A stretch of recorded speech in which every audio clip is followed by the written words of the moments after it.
Mereka hadir dalam berbagai bentuk, ukuran, dan warna, dan mereka bisa ditemukan di hampir setiap lautan di dunia.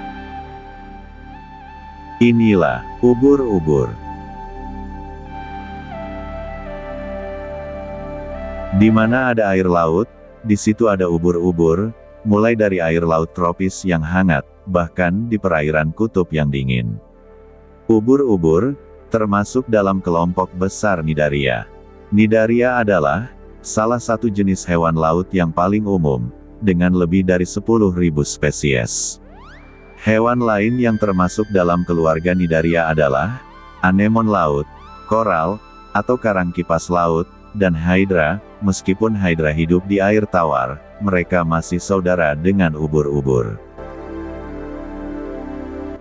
Ubur-ubur terkecil adalah Irukandji. Ubur-ubur jenis ini dengan ukuran dewasa sekitar 1 cm. Mereka adalah ubur-ubur terkecil, dan salah satu yang paling berbisa di dunia. Ubur-ubur terbesar adalah ubur-ubur surai singa, yang dapat mencapai ukuran 7 kaki, atau 2,3 meter, dengan tentakel sepanjang 121 kaki, atau 37 meter. Ubur-ubur adalah invertebrata. Itu berarti, ubur-ubur tidak memiliki tulang punggung, bahkan, ubur-ubur tidak memiliki tulang sama sekali. Ubur-ubur juga tidak memiliki mata, telinga, jantung, atau otak. Lalu, bagaimana ubur-ubur bisa hidup tanpa jantung atau otak?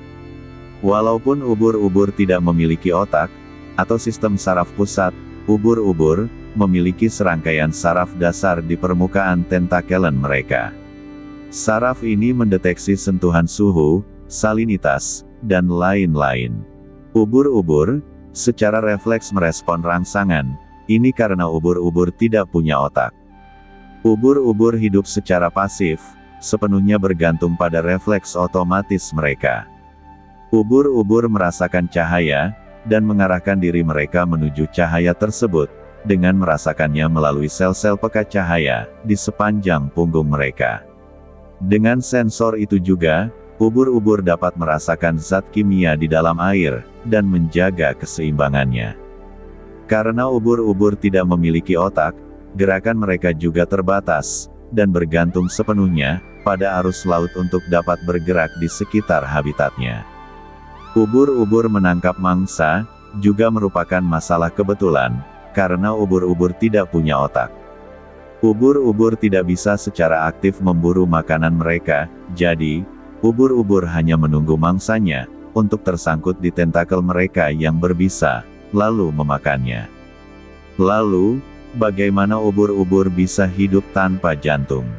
Fungsi utama dari jantung adalah memompa darah ke seluruh tubuh, sehingga sel-sel tubuh dapat memperoleh oksigen dan nutrisi dari darah, dan mengeluarkan zat yang tidak diperlukan, seperti karbon dioksida.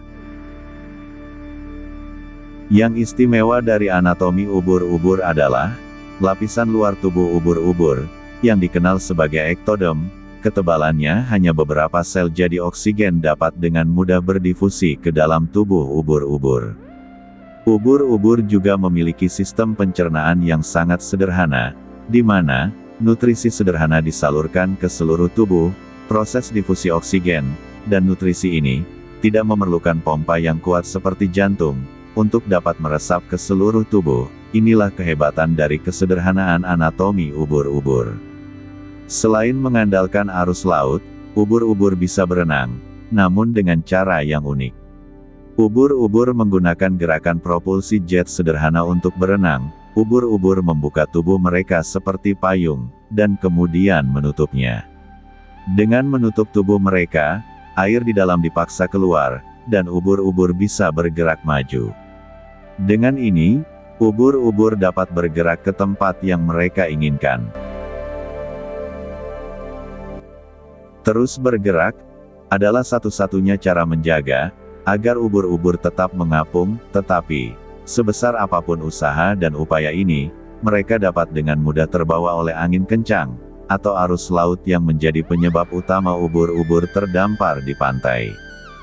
Bagian atas ubur-ubur disebut bel atau lonceng, dan tubuh ubur-ubur yang seperti jeli, hampir seluruhnya terbuat dari air. Beberapa ubur-ubur memiliki tentakel bersayap, dan beberapa spesies ubur-ubur memiliki tentakel polos yang panjang. Para ilmuwan memiliki teori bahwa ubur-ubur telah ada di bumi sejak sebelum dinosaurus. Beberapa ubur-ubur hanya hidup beberapa bulan, sementara yang lain bisa hidup sampai lebih dari 30 tahun.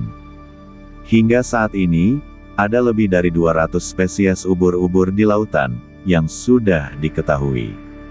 Seperti yang sudah dibahas sebelumnya, beberapa ubur-ubur memiliki sensor cahaya, yang terlihat seperti bintik mata, yang dapat merasakan sinar matahari, dan membantu ubur-ubur tahu ke arah mana bergerak. Beberapa ubur-ubur adalah bioluminescent, yang berarti bahwa mereka dapat menghasilkan cahaya dari tubuh mereka, seperti kunang-kunang, atau bahkan seperti lampu diskotik. Meskipun tidak ada yang tahu pasti mengapa tubuh ubur-ubur menyala, para ilmuwan percaya itu adalah mekanisme pertahanan untuk mengejutkan predator, atau mungkin untuk menarik predator-predator lain untuk saling menyerang satu sama lain. Tubuh ubur-ubur sebagian besar transparan atau tembus pandang. Ini membuat mereka sulit terlihat di dalam air, yang membantu ubur-ubur bersembunyi dari predator yang ingin memangsanya.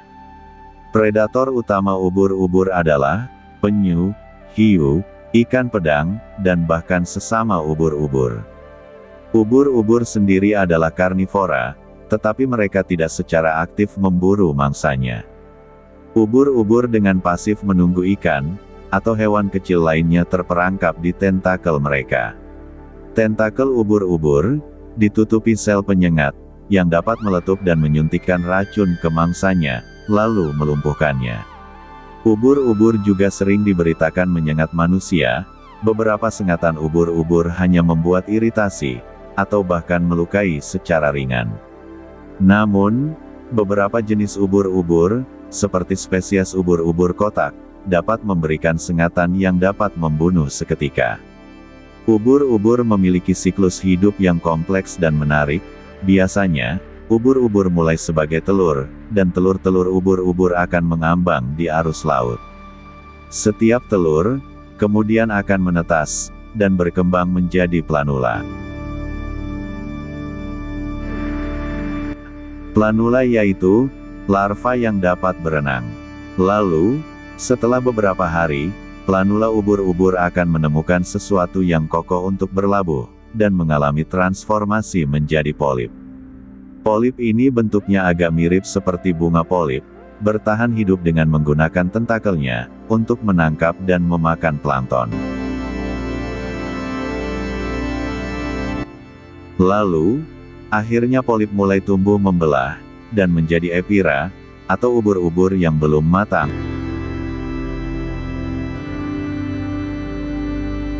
Setelah beberapa hari, epira kemudian berkembang menjadi medusa, bentuk yang biasa kita kenal sebagai ubur-ubur dewasa.